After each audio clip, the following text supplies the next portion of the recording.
Здравствуйте, меня зовут Корякин Армхан, и я представляю свой проект «Модифицированный тренажер «Якутская вертушка». Цели и задачи. Цели проекта являются конструирование модифицированного тренажера «Якутская вертушка». Задача первая – изучение литературы. Второе – изучение правил по использованию стандартного снаряда. Третье – создание чертежа модифицированного тренажера. Четвертое – подведение итогов. Практическая часть чертеж нас модифицирован тренажера «Якутская вертушка», прототип номер 1. Практическая часть изготовления прототипа номер 1. На трикартном станке из бруска 10 на 10 была сделана палка с шарообразным основанием. Шарообразное основание служит для фиксации палки в лунке и будет обеспечить простоту выполнения упражнений, что позволит начинающим спортсменам освоить данный вид спорта. Практическая часть изготовления прототипа номер 1 – проведение исследований. Далее было выражено три отверстия данными диаметром 5,5, 5 и 6. Отверстия нужны были для проведения исследований шарообразных, более подходящих для отверстий для палок с шарообразным основанием 6 см.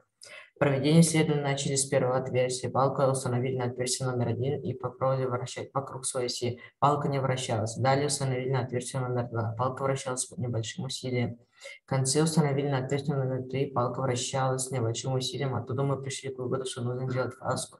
Наиболее оптимальной для свободного вращения палку вокруг своей оси оказалось отверстие диаметром 6 см и с фаской равной 7,5. Практическая часть испытания прибора. После проведенных испытаний были выявлены следующие недостатки. Первое. Углы на концах прототипа номер 1 могут вести за собой опасность. Второе. Длину рукояти нужно удлинить. Плюс в целом прототип рабочий испытатель, не умеющий обращаться на стандартном тренажере «Якутская вертушка» делал несколько оборотов и оставляли положительный отзыв. Прототип номер 2. Чертеж. Фотопроцесс работы. Фотопроцесс работы изготовления прототипа номер 2.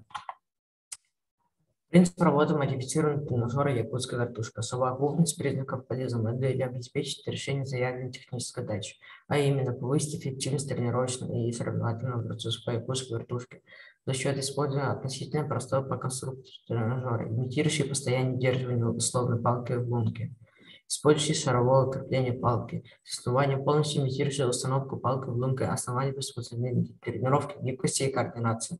Задача на решение, которой направлена полезная модель, является создание специального снаряда по вертушке, позволяющего снять трудности при тренировочных занятиях, обусловленных главным образом удерживанием палки на месте. Вывод. Данный прибор будет отличным тренажером для тех людей, которые начинают заниматься спортом. Получаемый результат при использовании тренажера «Якутская вертушка» выражается повышение эффективности тренировочного процесса благодаря конструкции. В дальнейшем планируем провести испытания прототип номер 2, дать на права тренерам по многобору и также учителям физкультуры. Практическое применение данного устройства используется в спортивных секциях для начинающих. Спасибо за внимание.